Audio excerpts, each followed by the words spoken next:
Greetings all. Welcome to the introductory section for the electronics laboratories at Epoka universities. Today, we're going to have a short tour in the 3 electronic labs that are found in Epoka University, and along with some students that are found here at the university, we are going to make some short introduction regarding the main topics that should be known by electronic engineering students, and furthermore, please, you are welcome to join us in this virtual tour where we will present all the lab equipments which are found in these premises. Come.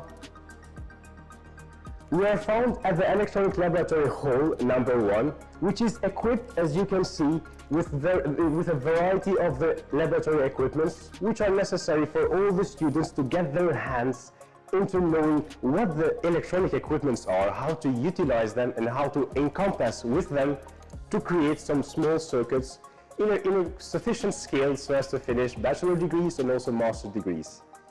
The front view of the camera, it encloses the working table of a group of the students from the electronics part. Here, as you can see, the many equipments that are found inside, they are utilized for different roles, which are, for example, to measure the frequencies, to analyze the currents, or to generate currents of different behavior, which are direct or indirect or alternating current. The most important part behind the computer one, it is the red button or the shutdown button, which is one of the safety measures which has been implemented by Epoka University lately so as to ensure that all the equipments, they fulfill the conditions of being secure. In more depth and in more details, today we have invited a group of very young and talented students which are part of the electronics engineering department, which are going to demonstrate how these equipments work, what are their main characteristics, and how can we integrate all these knowledge in creating some beautiful circuits which come in handy even for the students and also for the teachers to learn from them. Please.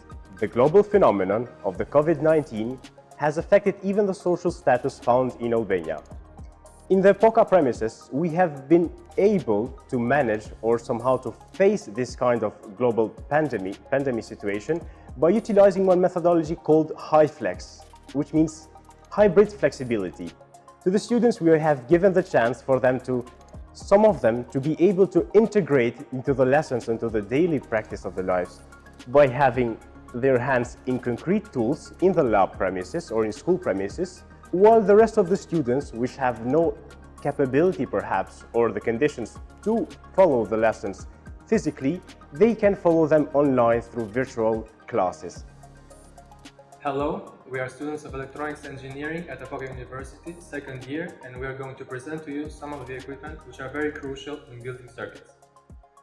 So now I'm starting with this one. This one is a DC power supply.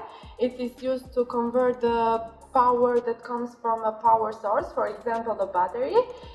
Depending on the point in time needs of the supply the device that is supplied, it converts the voltage level from one to another. This one is a function generator. It is used to generate different types of waveforms.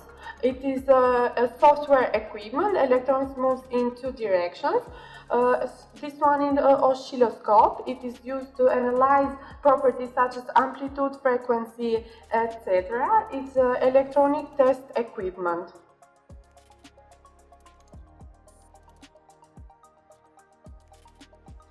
This is one of the most interesting projects of the Electronics Club. This is a self-balancing rod which is created using an Arduino Uno board. The project consists of a gyroscope, 2 motors and some controlling boards.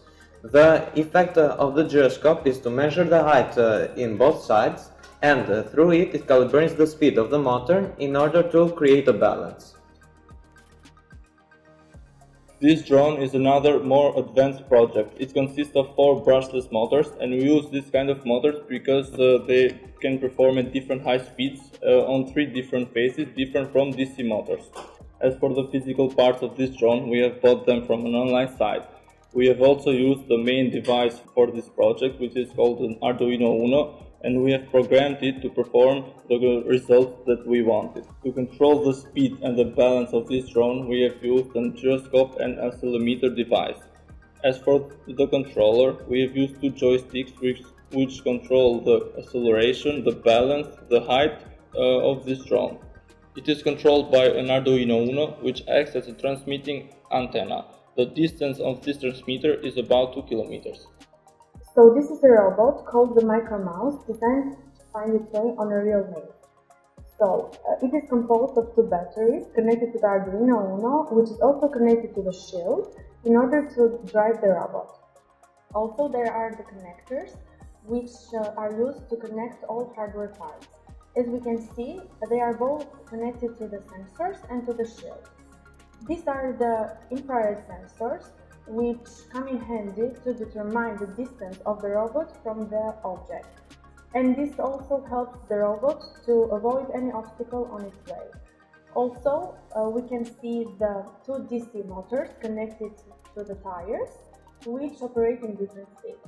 So this was the Micro Mouse robot, and now we are going to see how it works.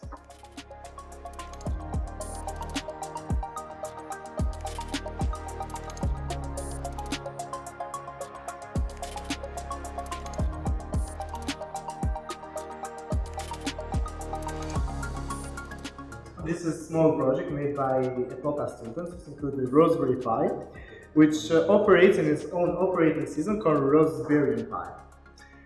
It is also connected by a standard keyboard and mouse, and it has its own shield, which its purpose is to light up this LED. This is a 32 by 32 LED matrix array, which is made from LEDs in series and parallel, as you see it here.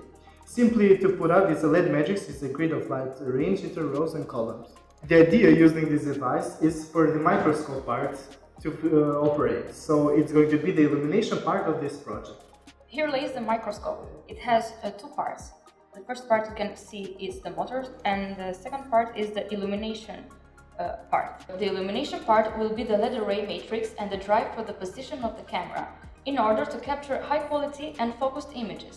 With this we'll have the Zebra motor, which is in here, and it's also connected to a Raspberry Pi system of operation. This helps the camera to capture better. The idea of all this work will be to construct user-friendly and automated high-quality microscope. Here we have a simple circuit powered by a function generator feeding AC current into it. During the positive half wave, the diode doesn't allow the current to flow through one of the LEDs, and only the other one turns on. During the negative half wave, the other LED turns on.